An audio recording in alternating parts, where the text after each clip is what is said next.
dado de Geórgica, saber con qué panorama nos encontramos, ¿no es cierto? Él se encuentra.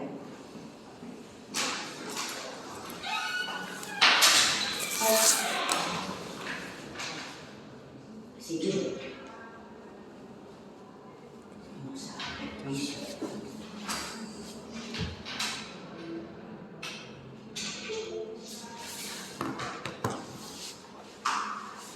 Bueno, nosotros el otro día avanzamos bastante en esta tercera parte, por así decirlo, ¿no? Que habíamos puesto de Ovidio. Yo igualmente también les traje hoy. Después veo, si ustedes quieren, por supuesto yo lo subo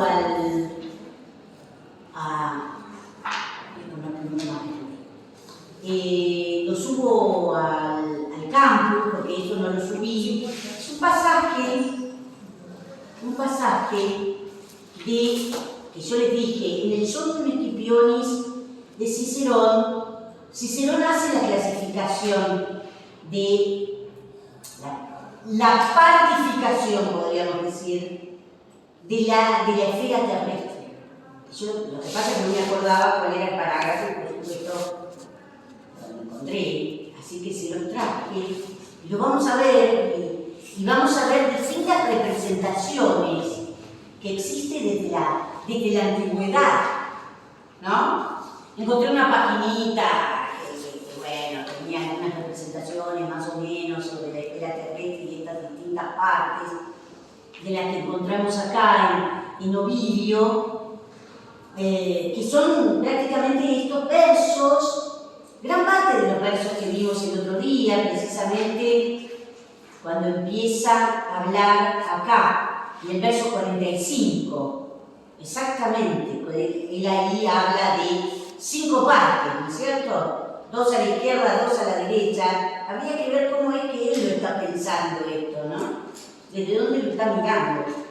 Y una quinta zona que dice acá es la más ardiente, más ardiente que aquellas o que estas. Yo les decía que irle quizás un poquito más tarde, ¿no? Ya en época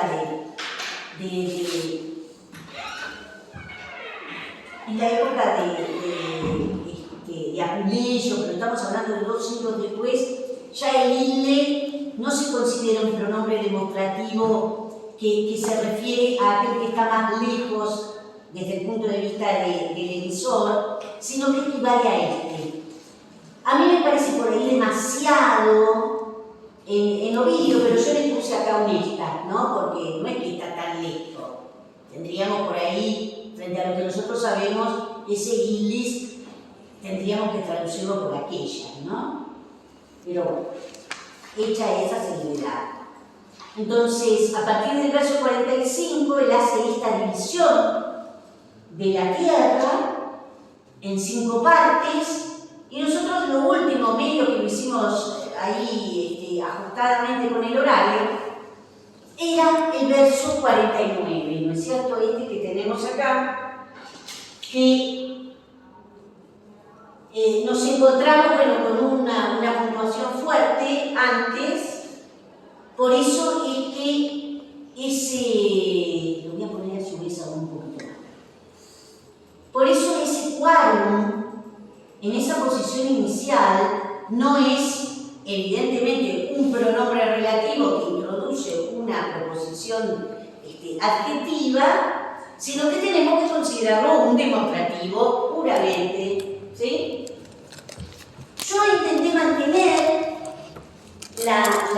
el orden, fue así, lo hicimos medio rápido, hubo preguntas también desde el punto de vista sintáctico, porque no se entendía mucho por ahí lo que Ovidio estaba planteando y por ahí lo que yo como lo estaba explicando. La idea es que esto que ustedes ven acá, quórum quae media est, interesante el políptoton, esta figura etimológica, ¿no? Maravillosa de este quórum quae que nos propone el poeta, amén de que también yo les señalaba cómo trabajan, ¿no es cierto?, con las vocales, ¿no? Observen además esta repetición del cuá, que vemos acá, vocales a, i, ¿no? Magnífico el trabajo desde el punto de vista de las homofonías vocálicas.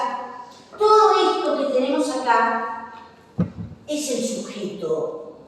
Esta proposición, en realidad, es una proposición sustantiva, ¿sí? Y este es el predicado dentro de esta cláusula. ¿Estamos de acuerdo?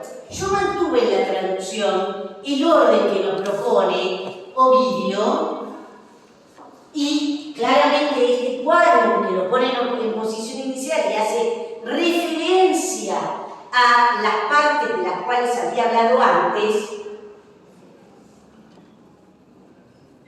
es un genitivo partitivo, ¿no es cierto? La que entre estas está en el medio, ¿no? Es la media, es la que media. Nosotros en castellano tenemos que poner en el medio porque no tenemos otra posibilidad. Es la media, es la central, si quieren. Ah, es PS. Sí, totalmente. Y esto lo comprueba a la hora de hacer la métrica, que eso sí le hicimos el otro día. Fíjense que esa media es, si bien es cierto que también está jugando con la prodelición, porque ese es el fenómeno, la licencia poética de la que se vale Ovidio, a ver si esto funciona. Por supuesto dice cual medias, ¿no? Recuerden que esta E desaparece y la A queda trabada, ¿sí? Con lo cual, sí, podemos pensar que ese media sería un predicativo subjetivo obligatorio. Podría ser un ablatismo también, en la parte media, ¿no? Bueno, pero creo que está muy bien si lo ponemos que es un predicativo. Por supuesto que acá queda, acá es el límite del dáctilo y acá evidentemente tengo la cesura, ¿no es cierto? Quae medias. Todo eso es el sujeto y lo que sigue es el predicado. Lo que yo tengo acá es el núcleo verbal, circunstancial de negación, también PSO. Y esto decíamos, ¿no es cierto? Que esto sí, de ninguna manera puedo dudar que es ablativo, es un sustantivo de cuarta declinación a estus, que se refiere lo que dice ahí, es un circunstancial de causa. Es inevitable o no es habitable, como dice literalmente, a causa del calor. Y esto es lo que hasta donde habíamos llegado el otro día, ¿no es cierto? Se resuelve sin ningún tipo de problema desde el punto de vista métrico, ¿sí? Quae medias non es habitabilis aestu. ¿Estamos de acuerdo? Entonces, es magnífica la relación entre la escansión y la sintaxis. Hasta la cesura es el sujeto, después de la cesura es el predicado. Clarísimo. Bueno, muy bien, entonces sigamos a partir de este verso 50. Bueno, acá empieza a hacer una especie de caracterización de estas distintas partes. Ahora después cuando yo les muestre las imágenes que encontré, se van a dar cuenta. Porque dice Ovidio lo que dice. Tenemos un punto y coma, lo que sigue, evidentemente en este verso 50,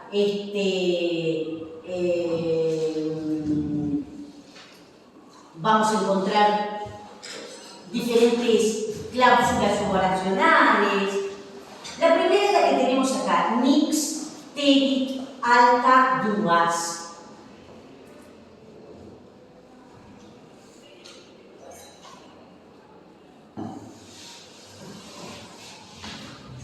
Muy simple, nix es nieve. Nix es nieve. El verbo tego está en presente, significa cubrir.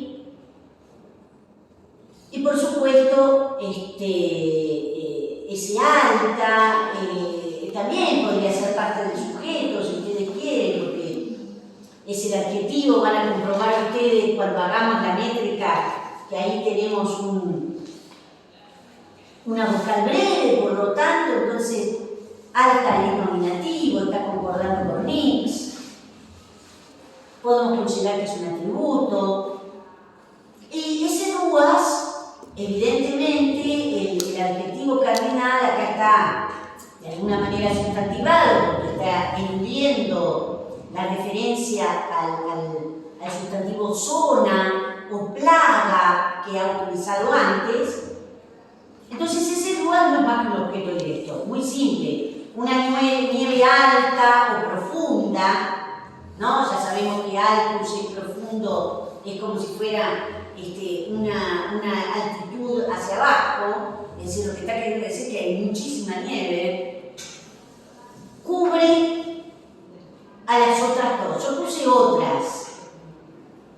Primero habló de la que está en el medio y dice que no es habitable. Yo agregué como otras, ¿no? Entonces hay dos que las cubre la nieve, ¿sí? Entonces una nieve alta, una nieve profunda, cubre a dos, si quieren, también, y le quitan esto de otras que yo les puse ahí. Cubre a dos.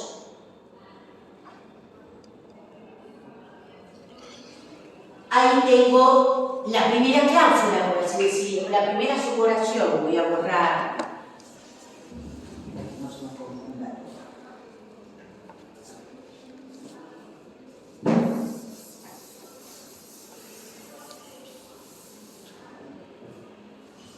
No nos olvidemos que todo esto forma parte de las acciones del Dios.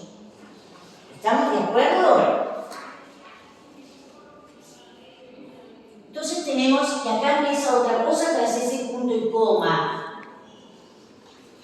Yo se los marqué con este verde porque totiden ya había aparecido. Es una palabra que está repitiendo y que está funcionando como un distributivo. Es un adjetivo invariable, como recordamos el otro día. ¿Sí? Por eso dice, yo puse a otras tantas. Por eso había agregado esto de otras, ¿no? Porque de alguna manera está haciendo una distribución. A otras tantas o un número igual, porque eso también es otra posibilidad de traducir este totiden.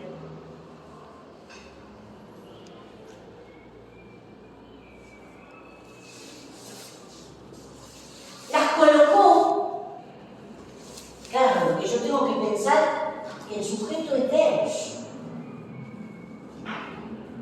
¿Sí? ¿Estamos de acuerdo? Entonces ese locauit se refiere a la acción del Dios.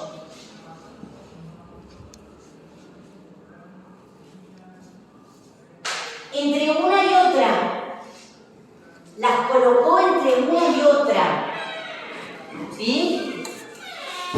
Observen que este también es un distributivo, ¿no? Es un indefinido, pero que también sirve para distribuir. Uter, utra, utrum, ¿sí? Entre una y otra, quieren colocarle código ubi, conéctenlo, o simplemente circunstancial del lugar.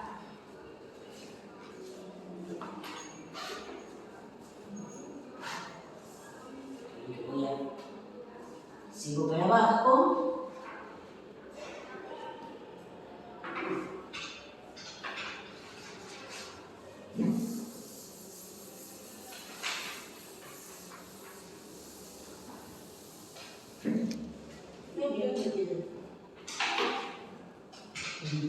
arriba porque si no, no vemos lo que va a decir acá. Para que ustedes se den una idea. Entonces, a otras tantas, o a un número igual, las colocó entre una y otra.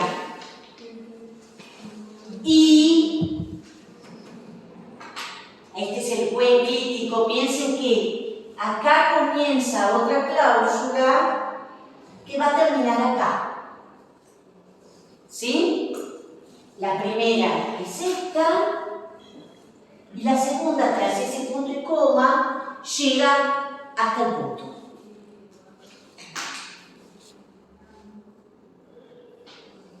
Tengo dos verbos en esta segunda suboración. Uno es este y el otro es este. ¿Sí? Que está coordinado copulativamente por este cuenquítico. ¿Estamos de acuerdo?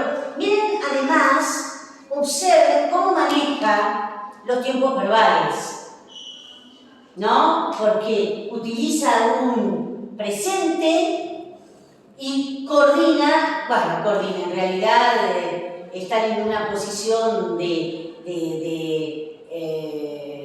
juxtaposición, ¿no es cierto?, entre la referencia a la nieve y lo que dice luego. Evidentemente que no puede poner un perfecto, porque si no se le va al diablo el exámetro. Si no, tendría que haber puesto TTV. No lo puede poner.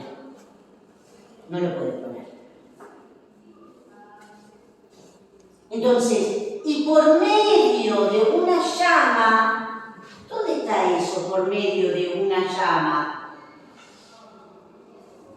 O a través de una llama. ¿Dónde estará eso? A través de una llama. ¿Hay alguna palabra que signifique llama? Flama. Flama. Flama. Y uno dice, ¿y cómo es? Por esta traducción, estoy pensando que esto es un ablativo. ¿Y cómo sé que es un ablativo? Porque en la posición que está, en la palabra final, es amplex. ¿Tengo alguna otra palabra que me permitiría darme cuenta que flama puede ser ablativo? Mixta. Es decir, mixta está con flama. Y miren ustedes qué interesante. ¿En qué posición está? Está exactamente en la posición media del examen. Entonces, por eso, y por medio de una llama mezclada con frío, y por medio del calor mezclado con el frío, dio la templanza. ¿Y dónde está esta palabra templanza? Temperien. Por supuesto que mi traducción es una traducción muy literal. ¿Qué es lo que está queriendo decir con esto? Hay zonas sumamente frías. Hay una zona en el medio que es inhabitable a causa del calor, que es esa referencia a esto. Y hay otras dos, que es lo que caracteriza la templanza, es decir, un clima templado. Esto es un poco lo que yo comentaba el otro día, que en su momento recordaba Fabio Stock, el doctor Fabio Stock, que vino en el 2018. Yo a la gente que vino el miércoles les comenté esto que Fabio Stock recordaba acerca de cómo los climas están relacionados con los pueblos que habitan esas zonas, y que los pueblos que están en las zonas de condiciones extremas son menos desarrollados, culturalmente hablando, que aquellos que están en las zonas templadas. Y esto es algo que está en Cicerón. Ahora yo les voy a mostrar lo que Cicerón dice precisamente en el Somnium Scipionis. Por eso yo hice una traducción muy literal, ¿no? Es el Dios. Tengo dos zonas con una nieve muy profunda o muy alta. Tengo otras dos zonas que colocó, digamos, entre estas dos, que caracteriza de qué manera esas zonas, donde mezcla el calor con el frío, concediéndole la templanza, es decir, un clima templado. Cositas para recordar. Temperien es un sustantivo de quinta declinación, temperie,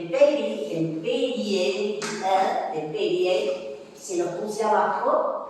Y algo que no debemos olvidar. Por medio de una llama o a través de una llama, de un calor o del calor, si ustedes quieren, para no hacerlo tan literal, mezclado, es decir, que acá ¿qué es lo que yo tengo? Tengo una construcción de participio, ¿no es cierto? Que podría ser un participio predicativo por el hecho de que tengo evidentemente un circunstancial de modo que es este cum frigore, ¿sí? Frigore, ¿no? Frigore, bien digo. Frigore, porque si no, no está.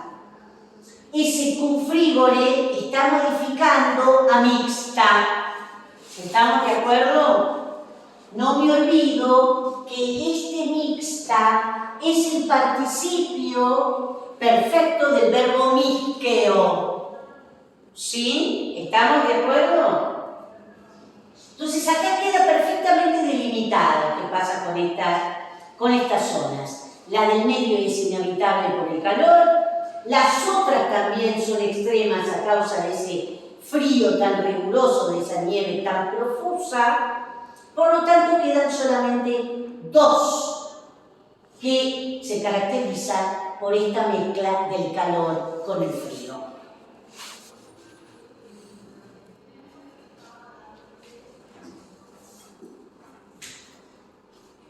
También podrían considerarlo un ablativo absoluto.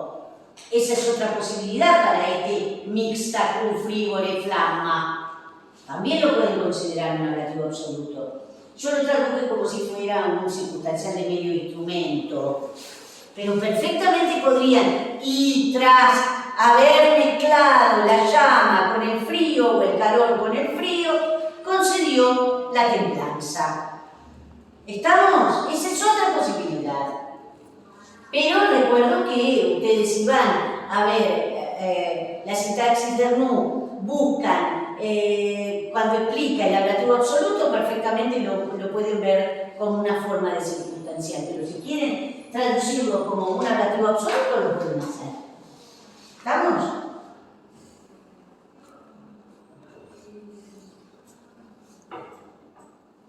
Vamos a recordar algunas cositas antes de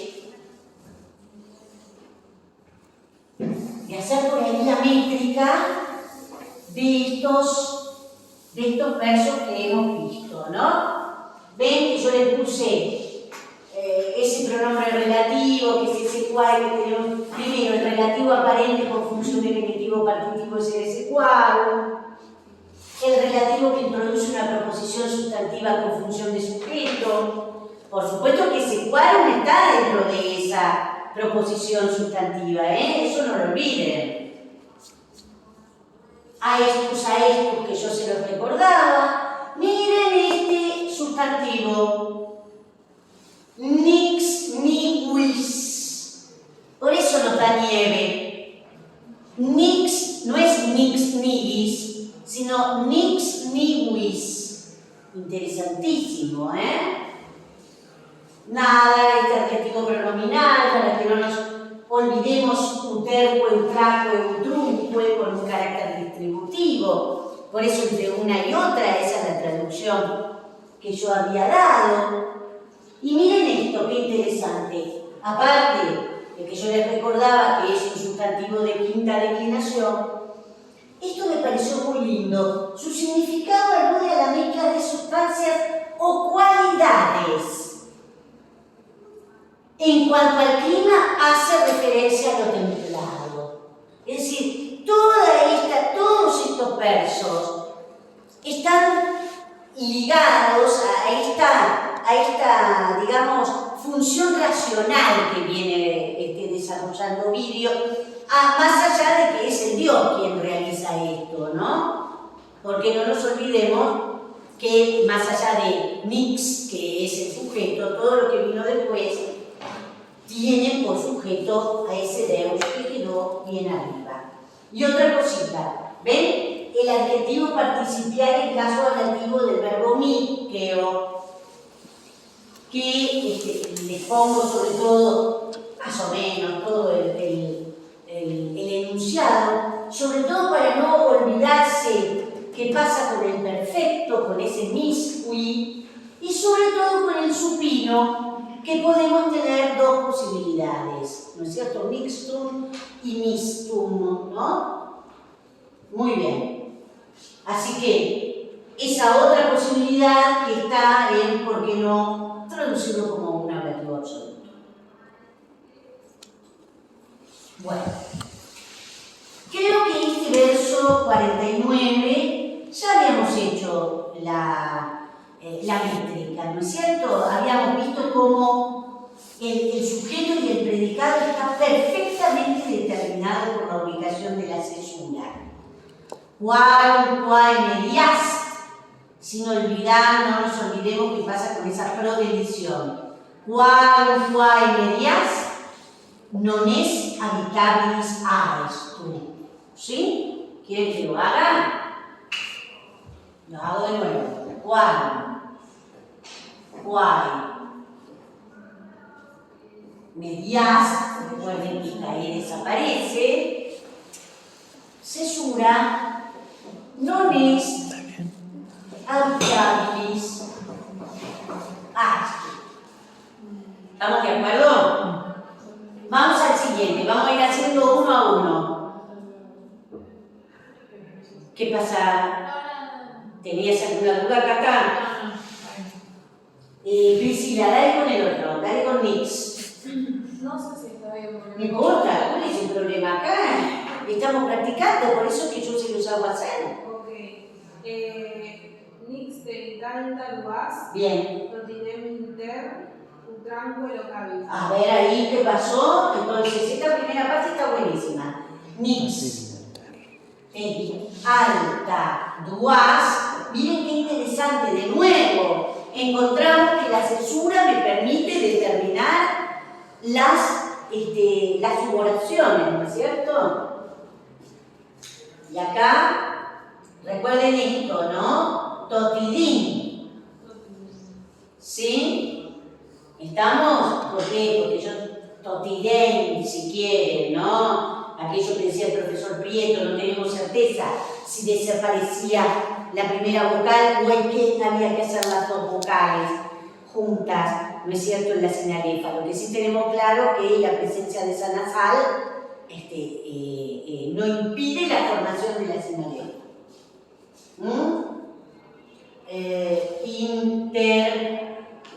A ver, no.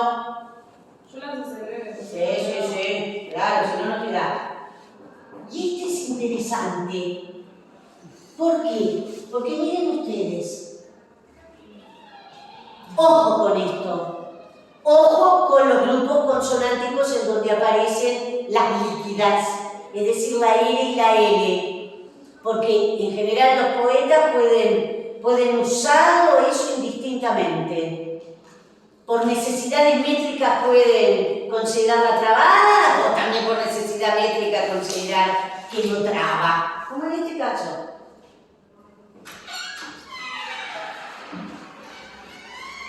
Intertranquilo cavi.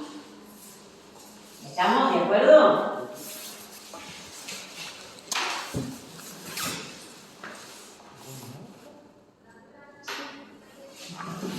Vamos a hacer este.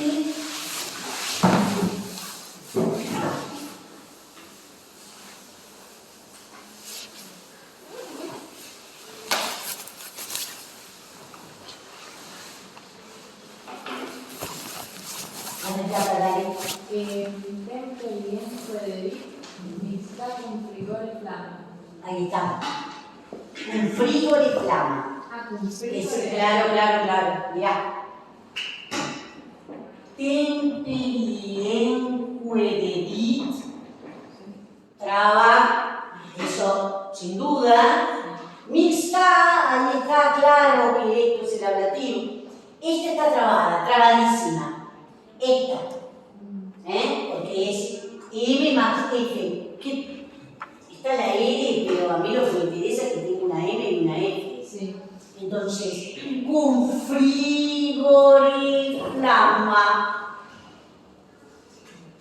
¿Sí? Podría haber una heptemímera también, Temperienque dedit mixta. Podría haber, con lo cual, como yo les decía, deja bien en el medio ese mixta que le interesa destacar al poeta, ¿no es cierto? Porque es esa mezcla entre lo cálido y lo frío que da la templanza, el clima templado, necesario para el desarrollo de la cultura. ¿Sí? ¿Estamos? Bueno, y antes de pasar a esto que nos va a traer algunos problemillas, les quiero mostrar esto que yo les había dicho que iba a buscar en el Somnium Scipionis. Previamente les quiero decir una cosa que yo me fui a buscar y dije, a ver, ¿en qué otra parte, también qué otro texto en Lucrecio tiene que haber? En Lucrecio lo pude encontrar cuando él habla de la antitierra, que es algo que en Cicerón lo vamos a ver, el hecho de que los antiguos pensaban que aquellos que estaban ellos que están en el hemisferio norte pensaban que los que están en el hemisferio sur están con la cabeza dada vuelta, ¿no es cierto? Eso hay una referencia en Lucrecio, no la pude realmente encontrar. Sí, me fui al Somnium Scipionis y algunas otras cositas, que ahora se las voy a mostrar. Lo que sí, el otro día vimos en Ovidio la palabra zona, con esa Z, y la palabra plaga. Cuidado con la palabra plaga, porque yo les dije, hay en Lucrecio, pero lo que yo no me acordaba, claro, tengo la palabra que la he visto un montón de veces en Lucrecio, pero ¿cuál era el sentido de esa palabra? Me fui a buscarlo al texto lucreciano. Y cuidado, porque plaga hay más de una. La que corresponde a la idea de porción de tierra, sinónimo de zona, es la que en el Old aparece con el número 2. La que aparece en Lucrecio con el sentido de golpe, de producto de defecto, es también plaga, pero con el número 1. Así que hay más de una plaga es decir, son homónimos, pero que desde el punto de vista del significado no tienen nada que ver uno con el otro. Es verdaderamente una homonimia, ¿no es cierto? Por eso son dos entradas diferentes, son iguales palabras, pero con significados disímiles. Vamos a buscar entonces, para que ustedes vean qué es lo que dice Cicerón en el Somnium Scipionis. Acá lo tenemos. Ahí está. Acá ven ustedes, no sé si ustedes saben, voy a agrandar, espérenme un chiquitín, que siempre pone el número 120 y 120 no es un puntito. Ahí está grande. Ustedes saben que el Somnium Scipionis se lo consideró como un texto separado, ¿no es cierto?, de este libro que es en realidad de República, de Cicerón. Se lo encuentra en un palimpsesto, ¿sí? separadamente de república que está en un estado fragmentario, un texto ciceroniano en el que Agustín puso mano en su momento. También hay un comentario macrobio, ¿no? Ahí viene otra cuestión. Este Somnium Scipionis tiene un comentario de Macrobio. Pensemos que Macrobio es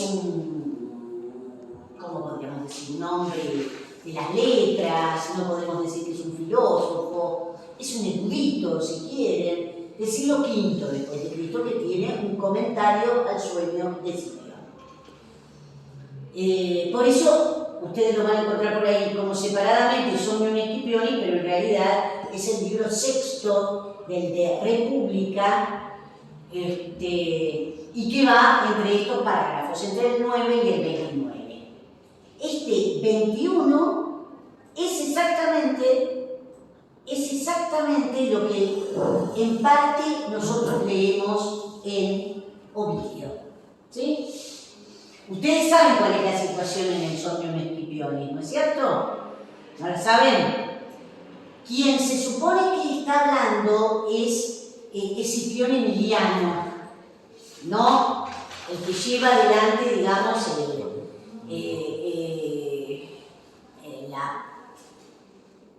la destrucción final de Cartago. Y él se encuentra en un reino del norte de África, un reino amigo, como solían decir los del rey Masinisa, y parece ser que comieron mucho de noche. Y entonces tiene un sueño pesado. Ese sueño pesado es el Somnium Scipionis, es el sueño de Escipión. ¿Y quién se le aparece? Se le aparece el famoso Escipión el africano, aquel que había vencido a Aníbal. No, él no lo vence a Aníbal, él vence en la Primera Guerra Púnica, ¿no es cierto? Aníbal es en la segunda. Y entonces, desde el Empíreo, desde la zona de las estrellas fijas, le muestra a su descendiente el futuro, entre otros, de aquellos que le hacen bien a la República. Pero también hay un montón de referencias a la estructura del universo. La estructura del universo. Ahí aparece, entre otros, el concepto de la música de las esferas. Que hay un comentario de Calcidio del siglo IV acerca en realidad del tineo platónico, pero también incorporando la teoría que desarrolla Cicerón en el Somnium Scipionis. En este parágrafo 21 van a ver ustedes que habla exactamente de las 5 zonas. Y empieza así, ¿no es cierto? Contemplas, no obstante, vamos a ver si ustedes lo van siguiendo, ¿sí? Contemplas, ¿no? No obstante, a esa misma tierra, rodeada, acá yo en el momento de la traducción, redimitan circundata, lo hice como en uno solo, rodeada en forma de corona, ¿sí? Circundada y coronada y circundada, por ciertas zonas, por así decir, ¿no? Quasi cui gustan quingulis. Esta es otra manera de decir zona, ¿sí? Puede ser neutro como puede ser masculino. De las cuales ves, esperen que tengo que ponerlo un poco más abajo porque si no, no se ve dónde está ese verbo ves. Ahí está. ¿Ves? De las cuales, ¿no es cierto? A partir de las cuales ves que las dos más distantes, más distantes entre sí, máxime inter semiversos, se endurecieron, ¿sí? Se endurecieron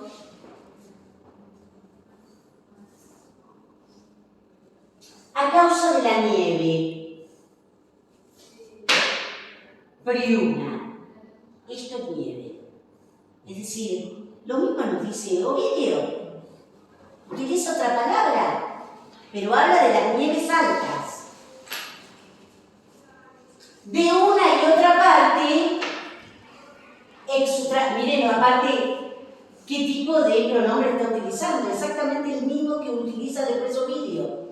De una y otra parte, apoyadas, sumisos, sobre los mismos vértices del cielo. ¿Sí? Bueno, esperen que voy a subir, que voy a bajar un poquitito. Entonces, lo mismo, hay dos que son las que están en las posiciones extremas y son las que están endurecidas a causa de la nieve.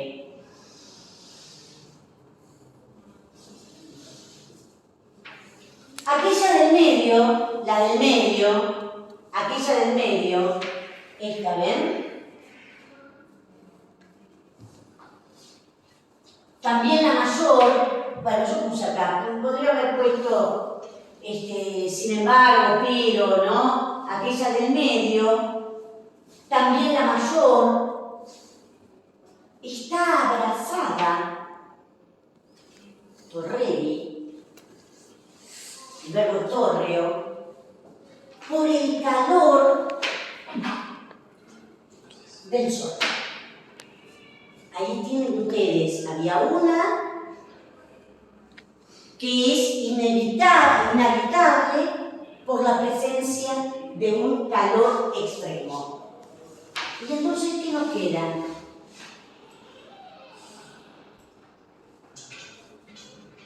Dos son habitables, de las cuales aquella, la austral, en la cual quienes la habitan, quienes están ahí, dejan huellas, urgen, opuestas a las de ustedes. Esto que yo les decía, el creer, esa es la antitierra, creer que están con la cabeza dada vuelta, ¿no es cierto? Pues no tienen nada en común, es decir, nada en relación con el género de ustedes, no tienen nada en común.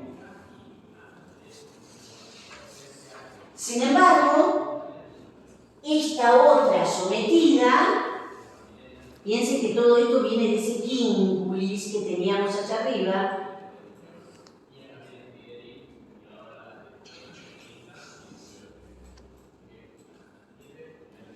Sin embargo, esta otra sometida al aquilón. ¿Qué es el aquilón? El viento, ¿no es cierto? La que habitan. Mira, qué parte pequeña, ¿no? Acá,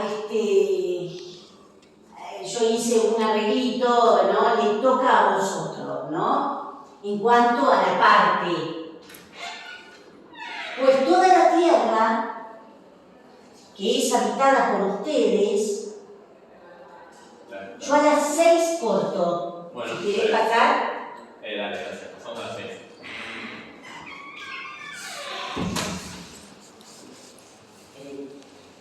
Está habitada por ustedes, ¿sí? Estrechada en los vértices, angustata verticibus, más ancha en los laterales, es una isla pequeña, ¿sí? Acá lo ven, cierta isla pequeña. Está rodeada por aquel mar que ustedes llaman Atlántico, ¿no? Que vosotros llamáis, ¿sí? En la traducción que hice, mejor dicho, porque esta la hice yo, puse que ustedes, no usé vosotros. Llaman Atlántico, que es grande.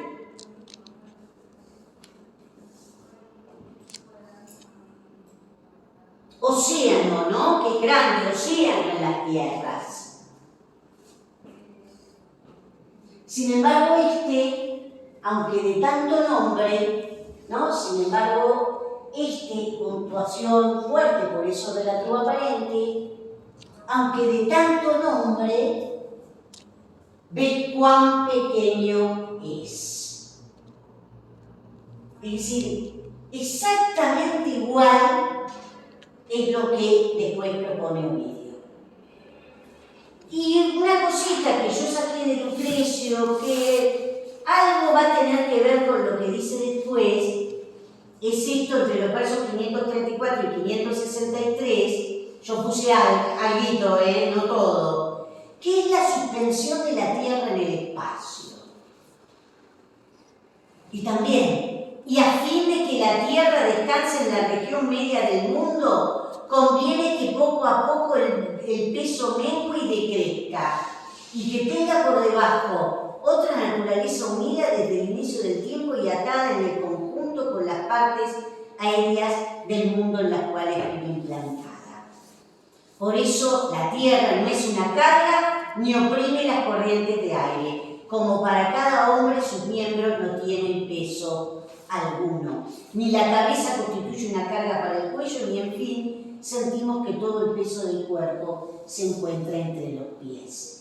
Es decir, esta es una reflexión diferente que hace Lucrecio, pero sí tiene que ver con esa distribución de los pesos, que también de ello habla Ovidio. Ahora vamos a ver algo también acerca del peso de los distintos elementos. Por eso yo me detuve en seguir trabajando Ovidio, pero fíjense, yo llegué hasta el verso 542, no quise poner más. Pero todo lo que hace referencia a la suspensión de la Tierra en el espacio está entre estos versos que yo les pongo acá, hasta el 563. Pero es impresionante el hecho de que Lucrecio compara la Tierra con la misma estructura del cuerpo humano. Por eso la Tierra no tiene que significar una carga entre las distintas partes, tiene que estar equilibrado ese peso. Y eso es algo que también lo hemos visto en Ovidio, ¿no? Por eso compara Lucrecio con el cuerpo humano, dice la cabeza no le tiene que pesar tanto al ser humano como en relación con el resto de los miembros, tiene que haber un equilibrio. Y para que la Tierra esté suspendida en el espacio tiene que haber también un equilibrio en cuanto a los pesos. Por eso yo se los puse, porque de eso también habla Ovidio. ¿De dónde saqué estas cositas que ahora les voy a mostrar algunas imágenes? Es una página que encontré acerca de la historia de las partes de la Tierra, cómo es que los antiguos pensaban la distribución de la esfera terrestre. Y parece ser que el primer filósofo que habla acerca de esto fue Parménides, que decía que la esfera terrestre se podía dividir en 5 grandes zonas. Fíjense ustedes, ya Parménides. No hay pareciera ser demasiadas cosas que hayan quedado de los epicúreos o del propio Epicuro. Por eso es que por ahí los comentaristas de Lucrecio dicen, bueno, ¿hasta qué punto esto no es una parte de una tradición que proviene de diferentes filósofos, lo que leemos en Lucrecio, frente a sí, seguramente Lucrecio debe haber accedido a mayor material de Epicuro de lo que podemos hacer hoy. Y fíjense, ¿cuáles son esas 5 zonas? Una zona tórrida central, a la que serían 2 templadas y 2 frías, que coincidían con los polos. La zona templada era 2 veces es mayor que las otras dos. Posteriormente, esto lo dice Parménides. Esto reaparece en Aristóteles, en Polinio, en Posidonio, en Estrabón, en Macrobio. Piensen que Posidonio es un estoico, que Estrabón es un geógrafo, que Macrobio recoge una filosofía bastante heterogénea, podríamos decir. Hay varios siglos de distancia, como ustedes pueden ver, pero se trata de una tradición. Si Parménides es del siglo V, Macrobio es del otro siglo V. Hay 10 siglos de distancia entre Parménides y Macrobio. No es que todos vivieron al mismo tiempo. Asumieron con matices, dice esta paginita, esta división. Acá pone Macrobio siglo IV, pero es más hasta el V. Mantenía que eran 5 y le dio nombre a estas partes. Ahora vamos a ver algunas imágenes. La parte helada, frígida en los polos, 2 templadas, llamada temperata. En Ovidio vimos la temperies. Y una torre, la perusta, es decir, sumamente quemada. En el centro de todas ellas creía que solo era posible la vida humana en las zonas templadas, algo que yo les insistía que Stock puso en el centro. Por lo que se distinguía la que estaba habitada, denominada la Ocumene, donde está el conjunto, la comunidad, y la que se consideraba que no lo estaba. La zona templada de Australia era la antitierra. Esto de lo que habla Cicerón y de lo que habla también Ovidio. ¿Sí? La antitierra. Yo tengo que buscarlo porque hay una referencia a Lucrecio. Mañana, porque vienen algunos de los lucrecianos a mi casa, les voy a preguntar si ellos se acuerdan dónde está. Donde vivían los antípodas. ¿Qué significa un antípoda? El que tiene los pies en la cabeza. Hay un poema de, yo creo que no lo tengo acá, pero porque yo tengo unas imágenes sacadas, un poema de Claudiano dentro de los Carmina Minora, estoy hablando siglo V, entre finales del IV y comienzo del V, donde él pone a los antípodas, en realidad los pone en el África. Maravilloso.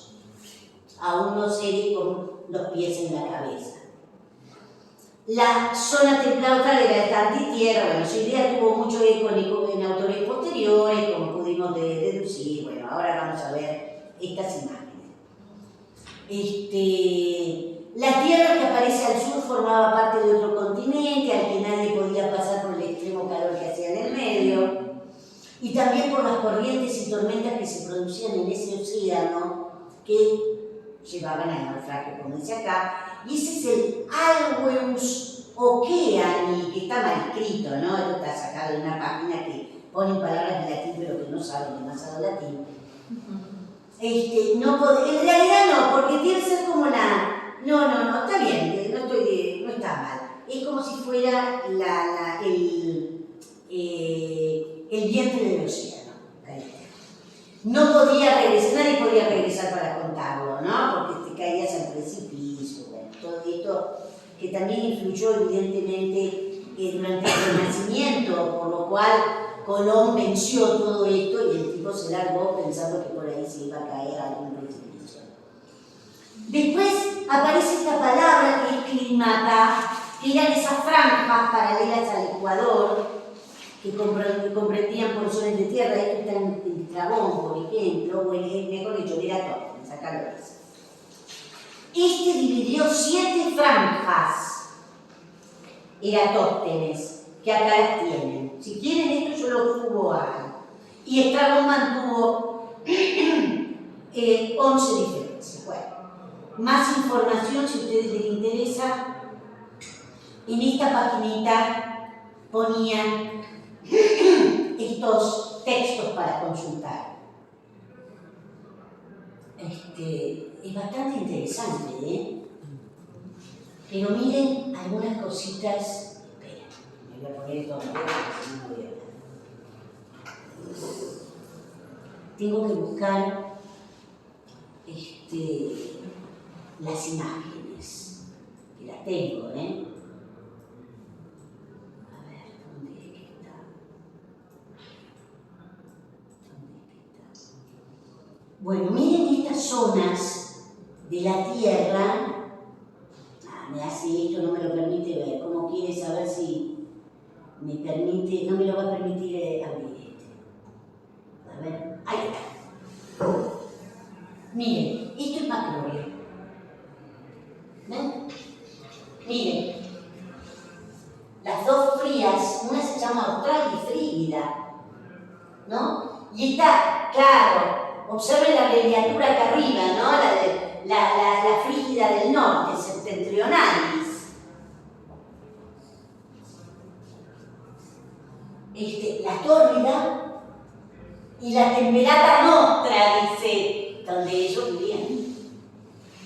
Y la Temperata Antipodum. Claro, ¿no? Maravilloso. Esta es la de Macrobio. Pero yo tenía otra antes. A ver si la encuentro. ¿Dónde se me fueron? Bueno, tengo una de Estrabón. A ver. Con las 5. Pongo la de Estrabón para que ustedes vean. La de Estrabón. Y otra vez de los climas de Ptolomeo. Pero vamos a Estrabón. No se ve mucho, es medio chicuelonga, que son las partes habitadas. Estas son las partes habitadas. Miren cómo se suponía que era la Tierra, ¿no? Absolutamente plana. Estas son las partes habitadas. A ver si tengo alguna otra acá. No, esta nada que ver. Nada que ver. Estas son otras imágenes que tengo, pero que no tienen nada que ver. Pero tenía otras. ¿Por qué no me aparecen? Deben estar como en otra parte. Tenía otra. Acá. Esta vimos la de la temperatura de la Tierra. Esta es de la época del Renacimiento. ¿No? Miren ustedes la presencia de los vientos, ¿no? Esta está inspirada en lo que habíamos dicho que aparece en Estrabón o en Eratóstenes, ¿no es cierto? Muchas más. Pero tenía otra, se me han perdido entre todo lo que saqué ayer. Creo que el día más arriba es 5 zonas. 5 zonas, sí. Ahora voy a buscar. Pero tenía otras más. No sé dónde se me fueron. Estrabón, esa era la que yo les mostré. Acá, los climas de Ptolomeo. Espera, acá también. Miren este mapa hecho sobre el planteo de Macrobio, que está inspirado evidentemente en Cicerón, ¿no es cierto? Exactamente igual. Y acá está lo que les decía, el Algus Okeani. ¿Sí? Miren, esta zona es la zona perusta, la que está completamente quemada. La zona frígida, septentrional, esta otra zona acá. Y esta es la Temperata Antipodum, y dice, desconocida para nosotros, nobis incógnita. ¿No? Y miren qué interesante la presencia de esta abreviatura. Esta es una M que se pone por encima, ¿no es cierto? Macrobio era de África, ¿no? ¿Cuál? Macrobio es del norte del África. Como todo en esa parte, fue un momento de un gran desarrollo del norte del África, lo mismo que Servio. En el comentario del sueño de Escipión aparece Servio también, ¿no es cierto? Pero de eso hay mucha discusión al respecto de quiénes eran supuestamente, que si es cierto que Servio había disputado ciertas cuestiones con Marco. Esta es de las más antiguas, pero de nuevo, como ustedes pueden ver, las zonas frígidas, las zonas templadas, la zona tórrida. Esta está muy buena. A ver si tenía alguna más. Este ya se los había mostrado. Y me parece que ya estamos con todos. Porque todos los otros son... A ver si tenía... las zonas de la temperatura de la Tierra se les había mostrado. Bueno, gente, me parece que es interesante ver esto. También lo pueden encontrar en Ptolomeo, esta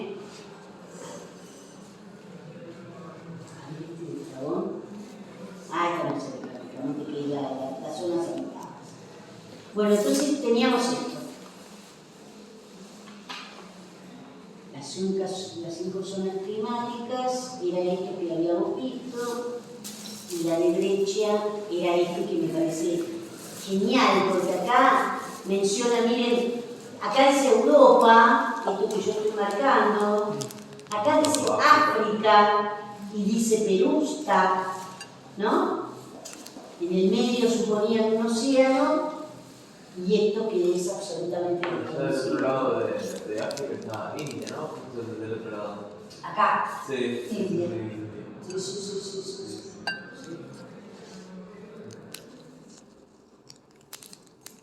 Esta es la idea de cómo pensar el mapa, ¿no? Muy impresionante. Me pareció muy interesante. Bueno, listo. Descansamos unos momentos, seguimos adelante y vamos a terminar seguro con este vídeo. No nos trajo muchas dificultades. Porque primero de nuevo nos vamos a encontrar con este trabajito de esta suerte de políptoto que tenemos acá, este cuicuanto, ¿no? Que pone exactamente en el medio del exámetro, como ustedes pueden ver, y va a jugar con los pesos de los elementos, ¿no? Va a ser como una especie de progresión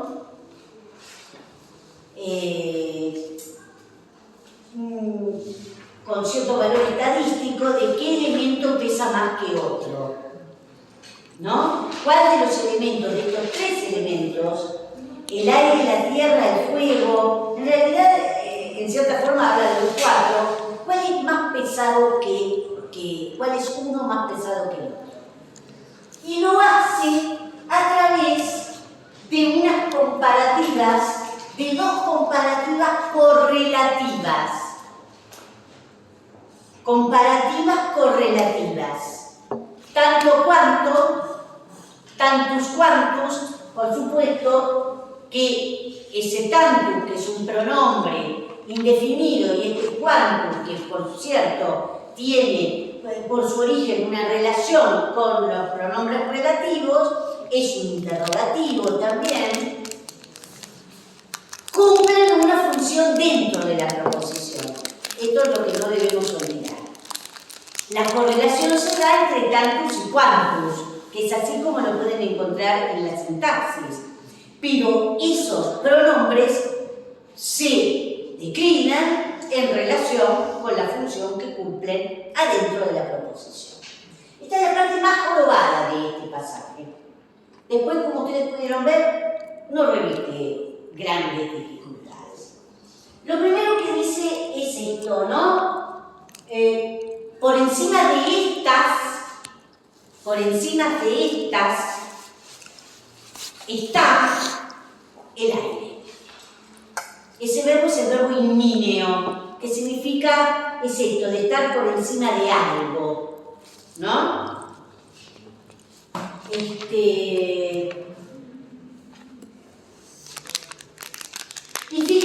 que a partir de Aer se abre esta proposición relativa que no va a traer ningún problema. Qui, el cual. El problema lo vamos a tener después, a partir, como ya les anticipé, que se van a dar, vamos a encontrarnos con dos proposiciones que son en realidad comparativas. Va a establecer una suerte de relación entre los distintos pesos. Ven el verbo por de pronto, el verbo inminio es un verbo intransitivo, rige un complemento en dativo, que es lo que tenemos acá. Es este is que encontramos acá.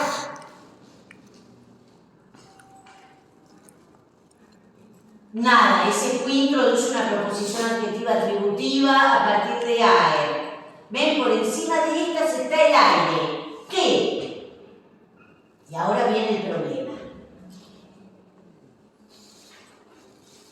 ¿Se acuerdan que les dije cuánto tanto o tanto cuánto podríamos encontrar? Esa es la distribución, la correlación.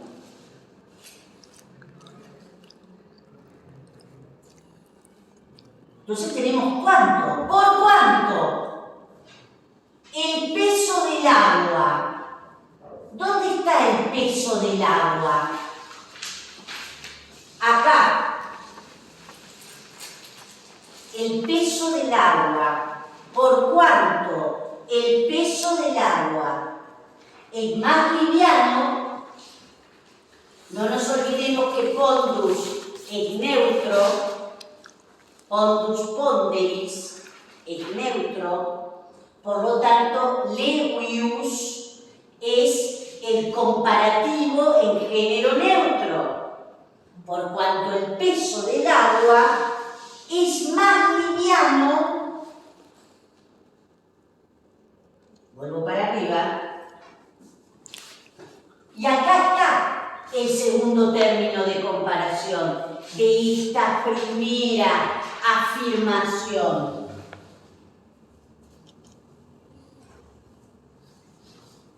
Que el peso de la tierra, o así como, por cuánto, ¿no? Por cuánto, o cuánto. Yo le quiero dar el matiz porque acá tenemos un ablativo, ese cuánto es un ablativo.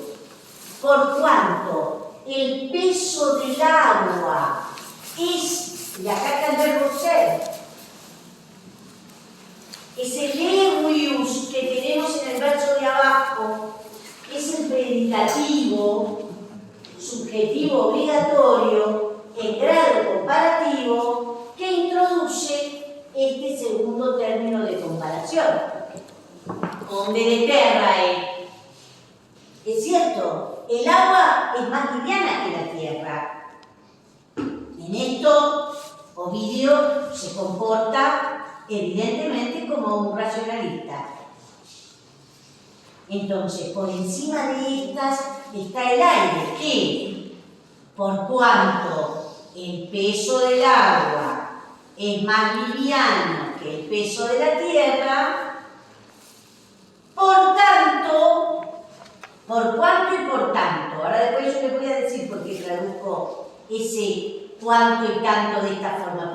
Yo porque estoy intentando mantener el valor de ese ablativo, que podría ser perfectamente, pueden poner cuánto y tanto y se acabó la cuestión. Por tanto, el agua, que no aparece acá, es más pesada que el fuego. ¿Por cuánto el peso? Así como podríamos decir, la relación, cuánto el peso del agua es más liviano que el peso de la tierra, tanto el peso de la tierra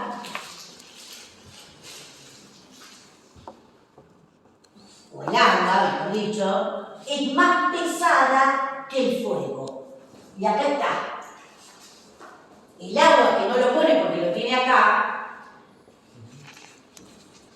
es más pesada, comparativo, onerosus, onerosa, onerosum, y este igni es ablativo, que ustedes no lo crean, es el segundo término de comparación. En el OL aparece que el ablativo de ignis ignis puede ser con I o con E. Ovidio pone precisamente la forma en I. Comentarios. Esta es la parte más difícil, ¿no? Dijimos. Ese pronombre interrogativo exclamativo se enuncia quantum quanti. También nos encontramos con quantum quanta quantum. Este es un pronombre que va a cumplir una función como de sustantivo. ¿Sí?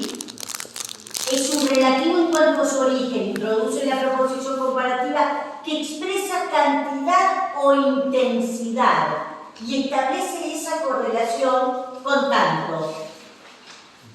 Ese caso relativo expresa la diferencia.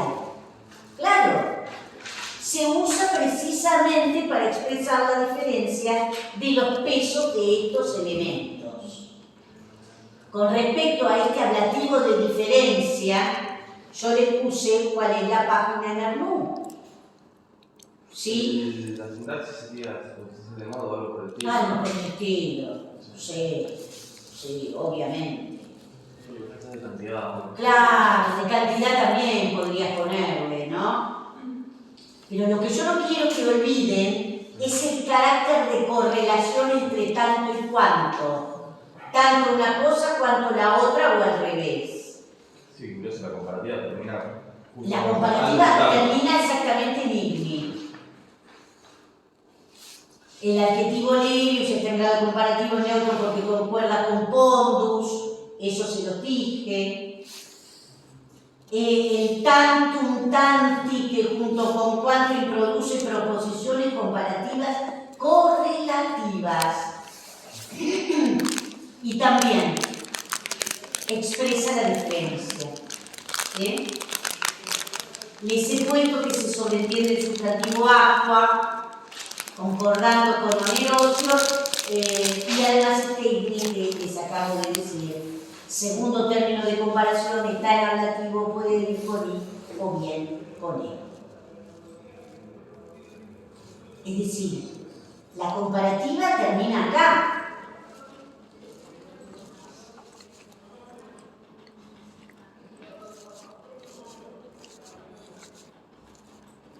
El que, ¿no es cierto?, por encima de esta letra del aire, que por cuanto el peso del agua es más liviano que el peso de la tierra, por tanto el agua es más pesada que el fuego. En realidad, uno dice, ¿y dónde está la relativa? Sí. ¿Qué pasó con esa relativa?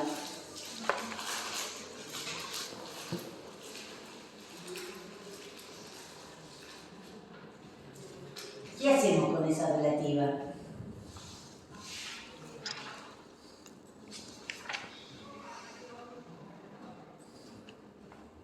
¿Ustedes qué piensan? En realidad, nada. Digamos que la relativa tiene como en el medio todo esto y está diciendo es casi como si dijera, bueno, el cual, y no dice nada más, que quedó ahí, está por encima, ¿y dónde sigue?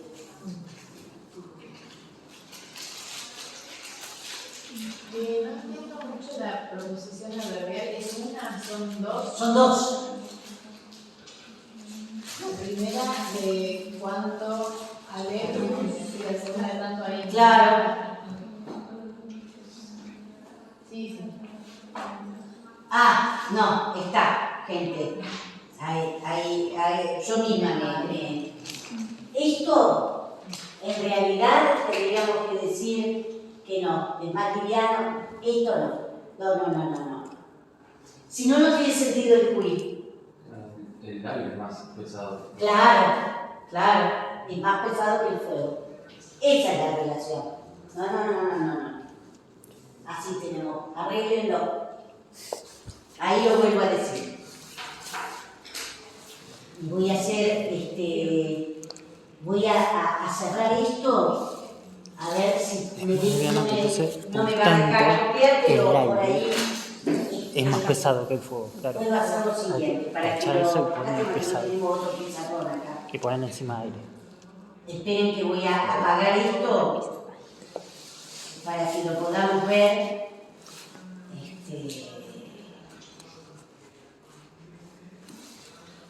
Bueno, tenemos otro pajarito, no importa. Pero díctenmelo, tenemos aire, ¿no es cierto? Sì. Uy, Qui quanto è? Quando è terra? cuando es pondere terra, ¿sí? Pondus aqua elevio. Pondus, aquae, levius, ¿no es cierto? Tanto, ahí está, es con erosión, ahí está, perfecto, ahí está, ahora, con erosión, ¿no? Y, muy bien. Lo otro no me interesa, es el verbo principal, el termine, bueno, perfecto. Esto es el único predicado. Todo lo demás, hasta el final, es el sujeto. ¿Estamos de acuerdo? A ver, esperen si tengo Listo. Ustedes tachen después yo lo voy a corregir lo voy a corregir y voy a subir corregido en el campus. Este es el núcleo. Acá tengo la relativa, ¿sí? Esta es una proposición incluida, adjetiva, que va a ser el atributo, ¿sí? Muy bien. Dentro de esa relativa, este es el sujeto. ¿Estamos? ¿Sí?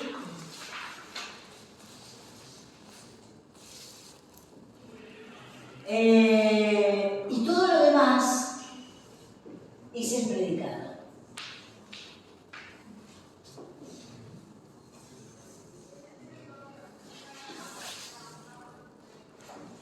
¿No? Piensen que acá dentro de este predicado está, claro, la proposición propiamente dicha es solamente esta. Esta es la comparativa, no son dos comparativas. Ese es el error. No son dos comparativas, es una sola. Lo que pasa es que sí establece una correlación con el tanto.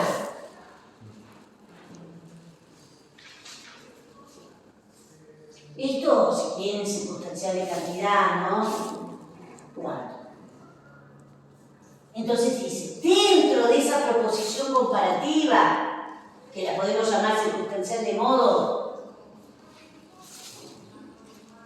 todo es un circunstancial de modo, y es una proposición incluida adverbial comparativa, que llega hasta acá. ¿Estamos de acuerdo? ¿Sí? Adentro yo le puse circunstancial de cantidad. El mu habla de ablativo de diferencia. Ablativo de diferencia, así lo dice el mu. Pero ya sabemos que eso a veces es como el tutti frutti, ¿no? Ablativo del tutti frutti. Muy bien. Dentro de esta comparativa, ¿dónde está el sujeto de la comparativa? Pondus aquae. Núcleo. Puede ser un posesivo, ¿no? Suspenso. Este es el núcleo verbal y este es el predicativo subjetivo obligatorio. ¿Estamos de acuerdo? quieren extender el predicativo subjetivo al obligatorio, incluyendo el segundo término de comparación, háganlo. Este es el segundo término de comparación. ¿Estamos de acuerdo? Sí, y lo mismo. Núcleo genitivo posesivo. Es interesantísimo el trabajo que hace de pondere terrae condus aquae. Es una epanaresis o algo así por el estilo, lo llaman, ¿no? El hecho de que termina de una manera y comienza prácticamente igual. Y esta es la parte principal de la proposición adjetiva. ¿Sí? De nuevo, ablativo de diferencia establece la correlación, pero esta es la parte principal. Núcleo verbal, predicativo subjetivo obligatorio. ¿Cuál es en realidad el sujeto? Este.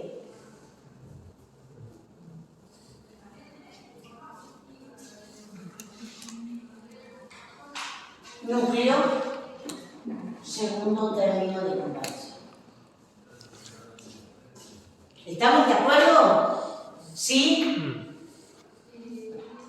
Entonces, está por encima de estas el aire, el cual, así como, o tanto como, o cuanto, ¿no? Es el peso del agua más liviano que el peso de la tierra, el aire, tanto así, es más pesado que el fuego. Y volvemos de nuevo a los 4 elementos. ¿Cómo? Volvemos a los 4 elementos, digamos. Volvemos a Empédocles. Maravilloso. Maravilloso. Por lo tanto, entonces, ustedes arreglen en los comentarios. Yo lo voy a arreglar y voy a subir uno nuevo. Porque les digo que las traducciones de esta parte son para el olvido, ¿eh? Se los digo sinceramente. Son para el olvido. No me quedó claro, o sea, cómo llegamos a la conclusión de Como la de que Hollywood no con eran Gato. dos comparativas. No. En realidad no son. Era uno. Ese es el error. Sí, esa parte. El cuanto establece una correlación con tanto. El cuanto establece una correlación con tanto. En realidad no introduce dos comparativas. La comparativa es la que introduce cuánto. Y establece una correlación con otro elemento, tanto esto cuanto lo otro. Claro, tanto el término principal. Claro. Exactamente. No, eso es lo que yo tengo que corregir. Eso es lo que yo tengo que corregir. No, eso está mal. Lo que yo hice está mal. En el análisis, ¿no es cierto? No la traducción es correcta. Lo que está mal es el análisis. Entonces yo le voy a corregir. Sí.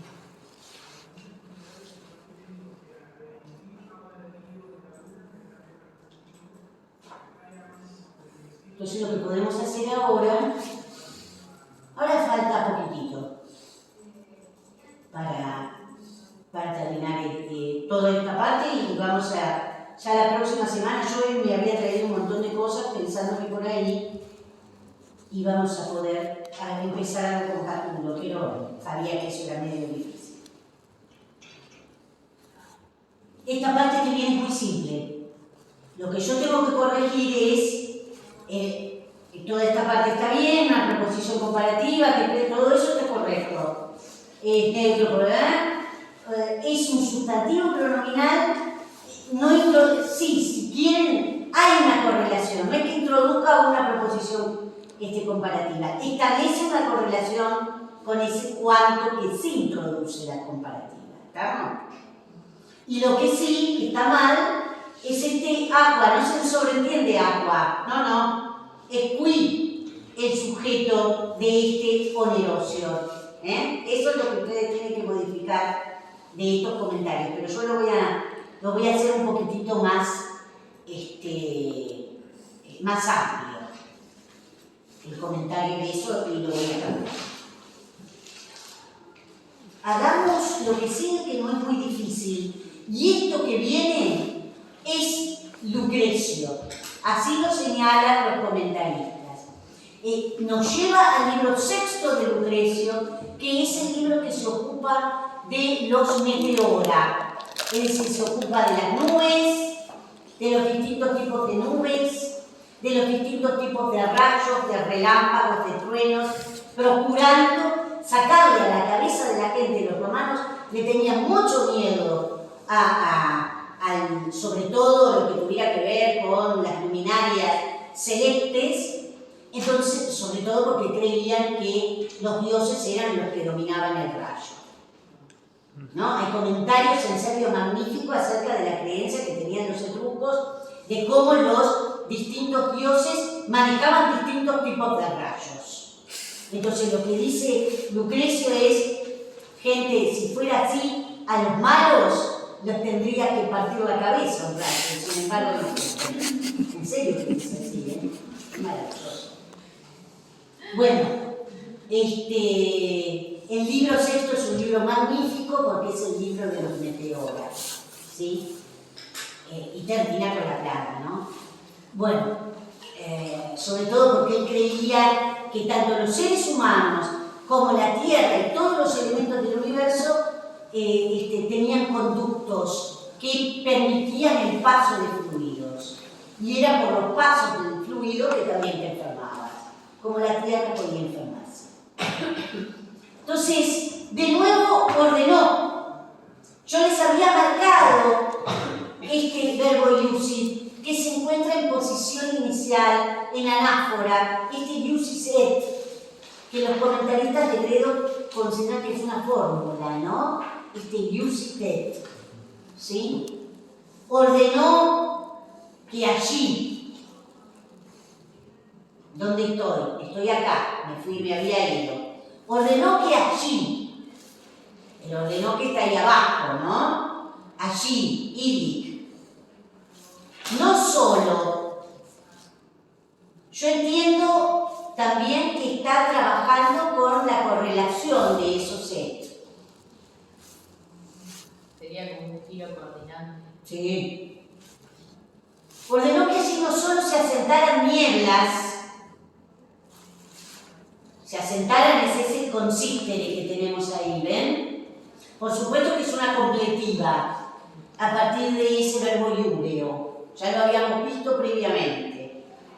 Por supuesto que el infinitivo consistere vale tanto para nébulas como para nubes, ¿sí?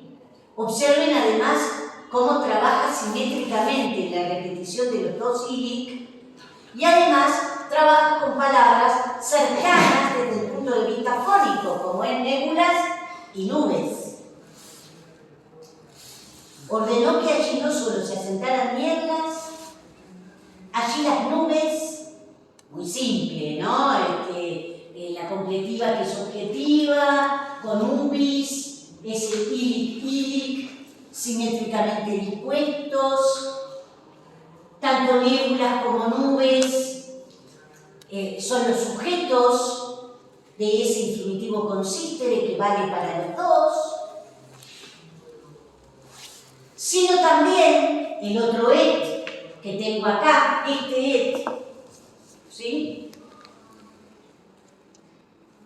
Y ahí aparece esto que es lo que consideran como lucreciano, que por supuesto lo anterior también lo es, sino también los truenos. ¿Dónde está la palabra trueno? Tonitrua.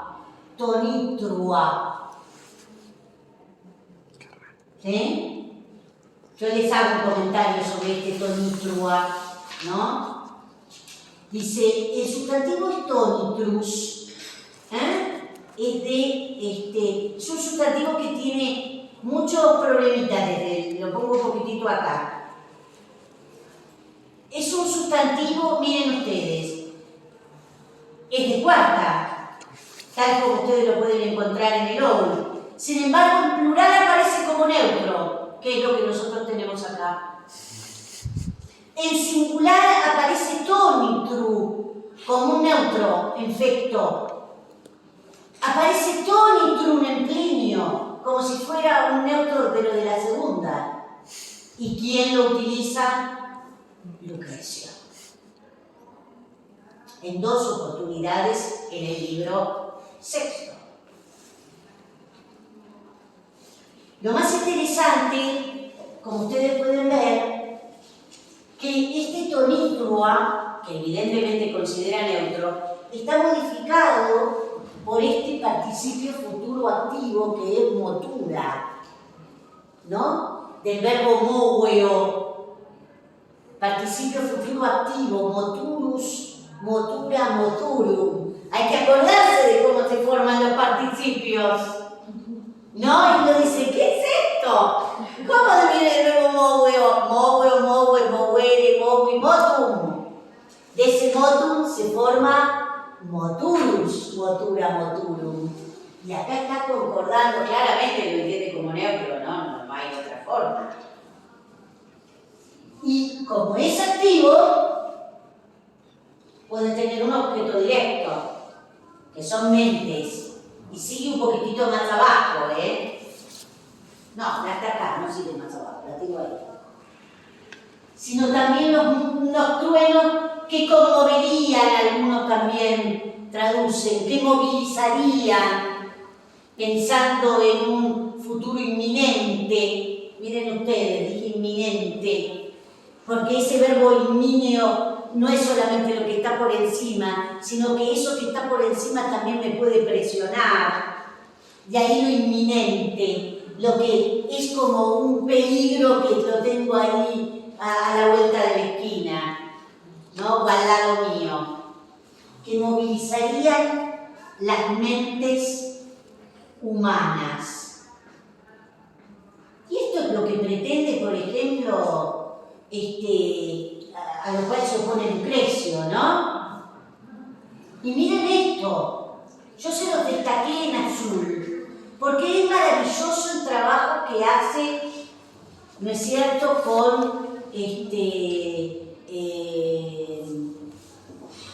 con esas palabras que nos remiten a Lucrecio. Y ahora les habla de los vientos. Esto es un poco loco, ¿no? Que los vientos producen rayos, ¿no? Digamos que está un poquitito confundido Ovidio, pero vas a saber que esto es una creencia. Y los vientos que producen rayos, los vientos que hacen rayos. Acá lo tienen, ¿no es cierto? Facientes. Vientos facientes. Faciente fulgura.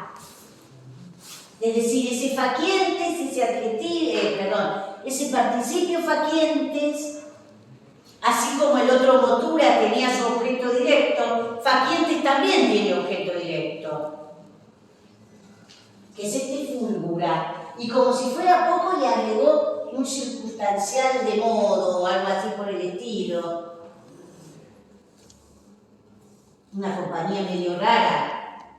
Yo porque se lo destaqué, miren el trabajo que hace Ovidio con estas Fs, ¿no? Trabajando con fulminibus y fulgura.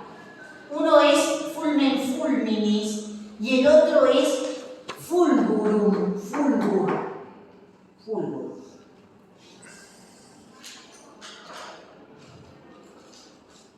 También es otro tremendo las posibilidades, Fulgur fulguris, del verbo fulgeo, que es lo refulgente, nosotros lo tenemos en refulgente, ¿sí? Y este fulminibus viene de fulmen fulminis. Evidentemente comparten parte de la palabra, por eso el juego que hace Ovidio, ¿no? Bueno, muy bien. ¿Alguna duda, gente? Esto sigue siendo parte de la completiva. Parte de la completiva. ¿Cuál es la completiva? Tengo el verbo use, que es el verbo principal. Sí. Sigue siendo el sujeto de ese Dios.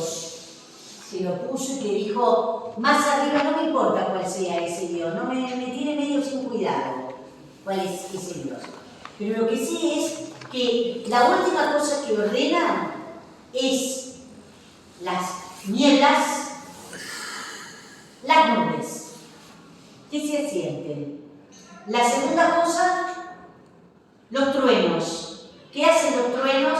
Aparte del juego que yo les destaco, motura tonitrua. Observen la cantidad de T's que está utilizando, ¿no? Las mentes humanas, que conmoverían o que podrían conmover a las mentes humanas. Ese es también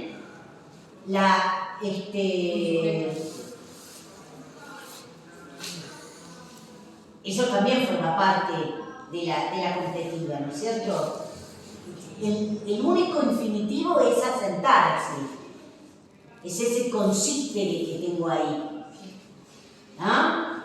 No solo se asentaron las nieblas, las nubes, sino también los truenos que conmueven, que asustan a las mentes humanas y también se asentaron los vientos. ¿Qué hacen los vientos? ¿Qué producen? Bueno, rayos con relámpagos. ¿Estamos de acuerdo? Producían, ¿no? Por el consumo. Podría ser. Sí, mejor por el usage. Claro, music, Sí. producían Producían rayos con relámpagos. Aunque, bueno.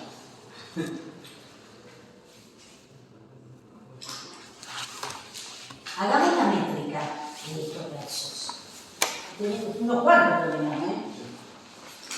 Lo que tenemos desde allá arriba. Desde Imminet. Exacto. A ver. Laura. Sí. Imminent is aer. Bien. ¿Cuánto es? No. Ah. Pensá que tenés cuánto es. Ahí que se va a producir. Todo. Pero otra cosa más allá de todo junto. ¿Qué pasa cuando termina una palabra en vocal y luego tengo, por ejemplo, la tercera persona del singular del presente de Zoom? Por lo tanto, fui cuantos. ¿Cuántos? Fui No, cuantos. digo la E. No decita él. Fui cuántos. Ponderete. Ahí está. Inmine Isaer. Preciosa la pentemímera. No me olvido que ambas son largas. Sí. ¿Sí? Inminet is aer, ahí va. Cuantos pondere terrae. ¿Sí? Seguramente Lucrecio hubiera puesto directamente cuántos. Sí. Claro. Lucrecio te pone ya la predicción resuelta. Sí. Inminet is aer, miren ustedes las ies. Isaer, cuántos pondere terrae. A ver, Julieta. Pondus aquae ius, tantos, No, ahí sí. Debius, tantos. tantos, onerosio y Eso, ahí va.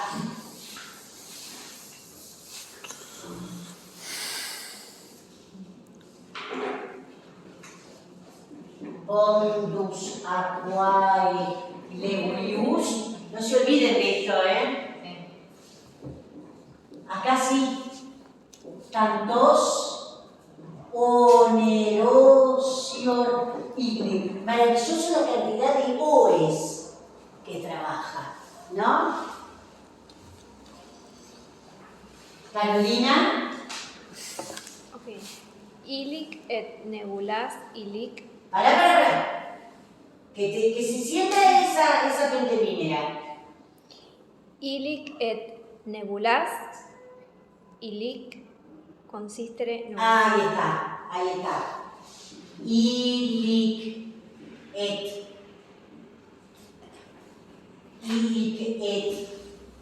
nebulas, ilic, que podría haber otra, consiste de nubes. Podría haber una triple, ¿no? Ese juego que hace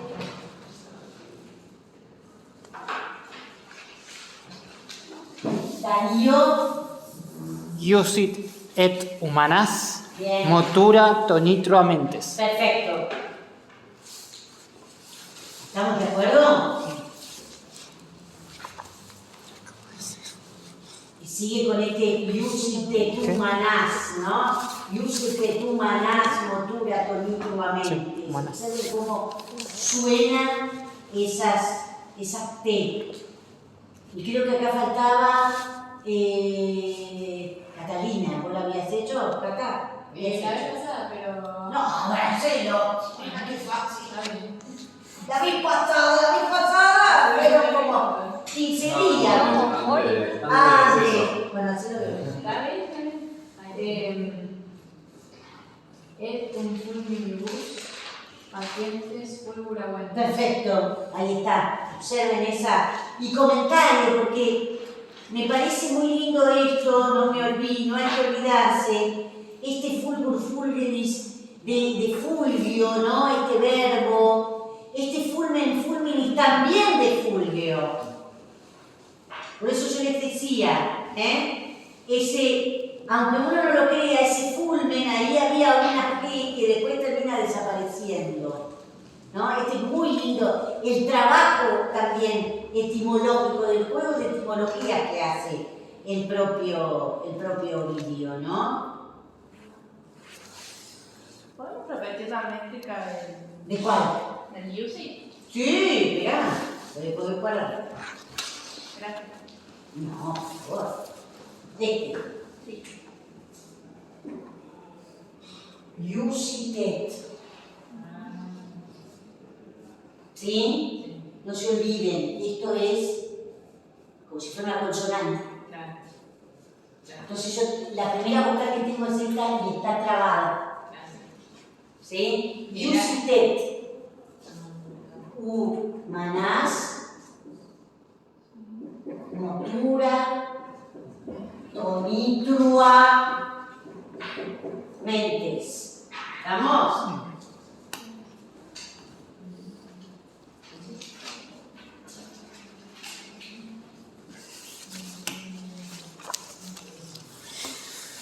Y acá, los últimos versos que nos quedan, que queda poquito, acá me parece impresionante lo que él va a decir, ¿no? Por primera vez va a decir algo muy fuerte, así como en Lucrecio tenemos la famosa máquina mundi, ¿no? La máquina del mundo, que es un concepto realmente revolucionario, ¿no? Después el capitalismo utilizó la cuestión de la máquina mundi para destruirnos, pero Lucrecio lo hace con un sentido verdaderamente revolucionario. Acá Ovidio habla del fabricator mundi. Es impresionante, ¿no? Yo traduje de esta manera, hacedor, armador, como algunos también lo llaman, ¿no? Fabricante no me gustó porque parece, no sé, sí, el dueño del capital, ¿no? Yo puse a estos, tampoco a estos. ¿Por qué tampoco? Porque tengo ese poco enorme, ¿no? Tampoco a estos. También podría haber dicho tampoco a estas cosas, porque se refiere a la niebla. También a esto, en realidad a los vientos. Por eso, en realidad, ahora va a hablar de los vientos. Por eso pone ese is. La traducción que yo vi también por ahí es a esto, si se refiere a los vientos.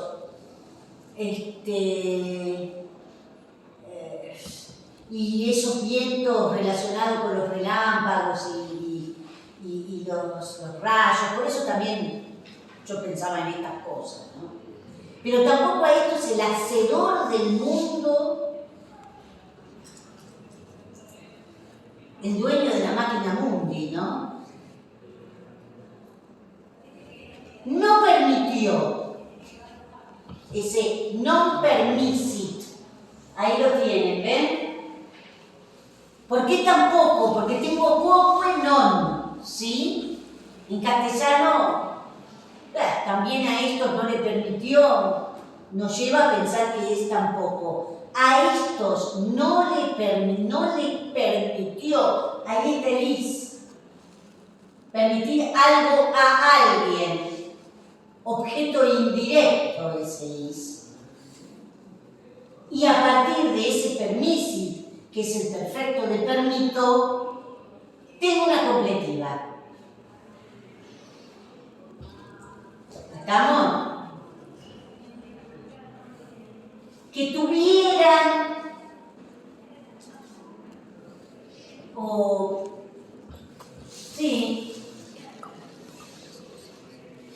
pensando que tengo un adendum que debían tener, podríamos poner, pensando que este is en realidad si estuviera acá con este adendum que tenemos que presuponer ese, tuviéramos también is acá y que este is fuera un dativo agente.